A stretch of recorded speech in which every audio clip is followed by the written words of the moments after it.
বন্ধুরা, আজকের এই ভিডিওটিতে আমরা 3টে কবরের একটি বিস্ময়কর সত্য ঘটনা সম্পর্কে বলতে চলেছি, যা শুনে আপনার মন ছুঁয়ে যাবে ইনশাল্লাহ।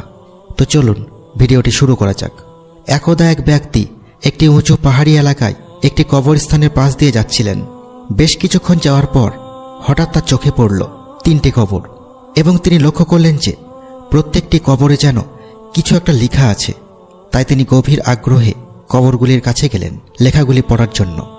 সেখানে গিয়ে তিনি যা দেখলেন তাতে তিনি বিস্মিত হয়ে গিয়েছিলেন। কারণ প্রথম কবরে লেখা ছিল, পার্থিব বা দৈনন্দিন জীবনের সফলতা কি কোনো কাজে আসতে পারে? নামাজ ব্যতীত পৃথিবীর সফলতা আখিরাতের কোনো কাজে আসবে না। কারণ আল্লাহ তাআলা ইহকাল এবং পরকালে পৃথিবীর সকল কাজের হিসাব নেবেন। যদি ভালো কর্ম করে থাকেন তাহলে ভালো ফল পাবেন, আর যদি খারাপ কর্ম করে থাকেন তাহলে খারাপ ফল পাবেন। দ্বিতীয় কবরে লেখা ছিল, প্রকৃতপক্ষে আসল মানুষ তো সে যে চিন্তা করে যে কোনো সময় তার মৃত্যু হয়ে যেতে পারে। যে কোনো সময় তার ক্ষণিকের বসবাসস্থান এ পৃথিবীর মায়া ছেড়ে তার আখিরাতে যাত্রার সাথী তার কবরে শায়িত হতে হবে। এবং তৃতীয় কবরে লেখা ছিল, ভয় হয় না কেন সেই সব মানুষদের যারা বুঝতে চায় না কিছুদিন পরেই তার যৌবন বৃদ্ধে পরিণত হবে, শরীরের সকল সৌন্দর্য নষ্ট হয়ে যাবে এবং চামড়া কুঁচকে যাবে। কবরের এই লেখাগুলো পড়ে সেগুলোর সঠিক অর্থ খুঁজে বের করার জন্য তিনি ওই এলাকার একজন বৃদ্ধ জ্ঞানী আলেমের কাছে গেলেন এবং তিনি তাকে জিজ্ঞেস করলেন, আপনি কি এদের অর্থাৎ এই কবরগুলির কাহিনী জানেন? তখন সেই বৃদ্ধ ব্যক্তিটি বললেন, হ্যাঁ, আমি এই 3 ব্যক্তির কাহিনী জানি। তবে তুমি যদি জানতে চাও তাহলে আমি তা বলতে পারি। তখন সেই ব্যক্তিটি বলল, আমি তাদের কাহিনী জানতে রাজি আছি। তার সেই কথা শুনে বৃদ্ধ ব্যক্তিটি বললেন, চলো আমি আজ তোমাকে এই 3 ব্যক্তির কাহিনী শোনাই। এই 3টি কবর হলো 3 ভাইয়ের। তাদের মধ্যে এক ভাই যে বাদশার সকল কাজের দেখাশোনা করত। দ্বিতীয় ভাই একজন বড় ব্যবসায়ী ছিলেন এবং প্রচুর টাকার মালিক ছিলেন। আর তৃতীয় ভাই অনেক ইমানদার বান্দা ছিলেন। তিনি তার সারাটা জীবন আল্লাহর পথে ইবাদত করে কাটিয়েছিলেন। হঠাৎ একদিন 2 ভাইয়ের কাছে তাদের ইমানদার ভাইয়ের অসুস্থের খবর এসে পৌঁছালো। ফলে তার 2 ভাই তাদের ইমানদার ভাইয়ের কাছে তাড়াতাড়ি চলে গেলেন। সেখানে গিয়ে তারা দেখলেন তাদের ভাই শেষ নিঃশ্বাস গুনছে। তারা তাদের ভাইকে জিজ্ঞেস করলেন, তোমার কি কোনো শেষ ইচ্ছা আছে? বা তুমি তোমার সম্পত্তিগুলোকে তোমার ছেলে মেয়েদের মধ্যে কিভাবে ভাগ করতে চাও? আমাদের বলো, আমরা তাই করব। তখন তার মৃত্যুশয্যাকালীন ভাই বললেন, তাদের দেওয়ার মতো আমার কাছে কিছুই নেই।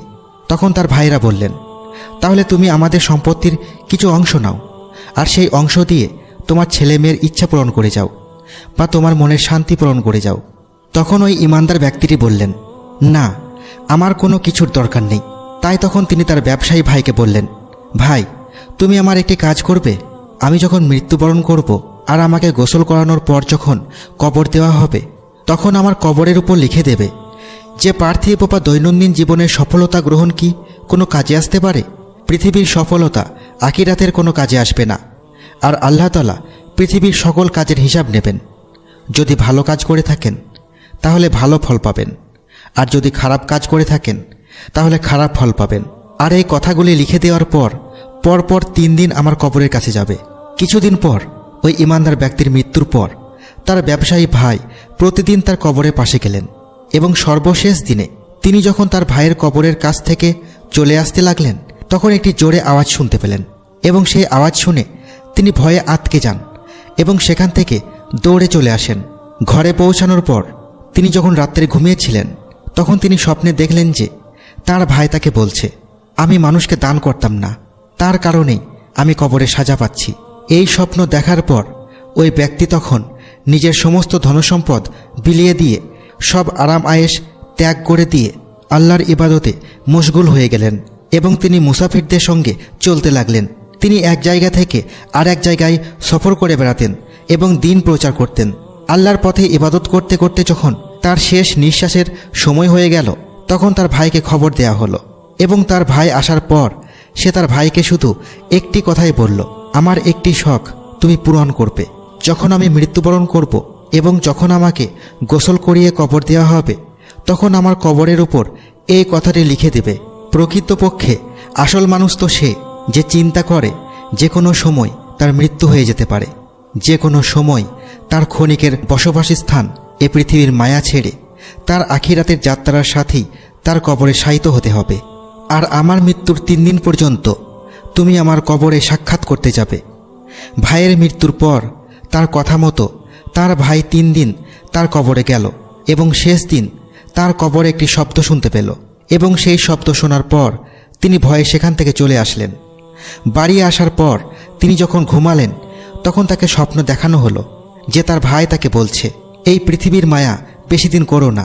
ভাইয়ের এই কথা শুনে সে স্বপ্ন থেকে জেগে উঠল এবং সে তার সন্তানদের সকল ধনসম্পত্তি বন্টন করে আল্লাহর কাছে নিজের জীবনকে সমর্পণ করে দিয়ে তার ধ্যানে মশগুল হয়ে গেলেন। এইভাবে কিছুদিন কেটে যাওয়ার পর যখন তার জীবন প্রদীপ নিভে যাওয়ার পথে, তখন সেখানে তার ছেলেদের ডাকল এবং সে তার ছেলেকে বলল, আমি আমার দায়িত্ব পালন করেছি। বর্তমানে আর আমার কাছে কোনো কিছুই নাই যা তোমাদের দিতে পারবো না। বাবা হিসেবে আমার শেষ ইচ্ছা তুমি আমার কবরে লিখে দেবে। ভয় হয় না কেন সেই সব মানুষদের যারা বুঝতে চায় না কিছুদিন পরে তাদের যৌবন বৃদ্ধে পরিণত হবে, শরীরের সকল চামড়া কুঁচকে যাবে। বাবার কথা মতো ছেলেটি তার বাবার কবরে কথাগুলি লিখে দিল এবং বাবা মারা যাওয়ার কয়েকদিন পর রাতে সে যখন ঘুমিয়েছিল তখন তার বাবা তার স্বপ্নে এসে তাকে জানিয়ে দিল, পৃথিবীতে তুমি তোমার সব কাজকর্ম সেরে নাও এবং যত পারো আল্লাহর ইবাদত করো, মানুষের মধ্যে দান করো এবং সৎ পথে চলো। তোমার জীবন কখন শেষ হয়ে যাবে তুমি বলতে পারবে না। তো বন্ধুরা, কেমন লাগলো এই শিক্ষণীয় ঘটনাটি অবশ্যই আমাদের কমেন্ট করে জানাবেন। আজ তাহলে এই পর্যন্তই। আপনারা ভালো থাকবেন, সুস্থ থাকবেন। আল্লাহ হাফেজ।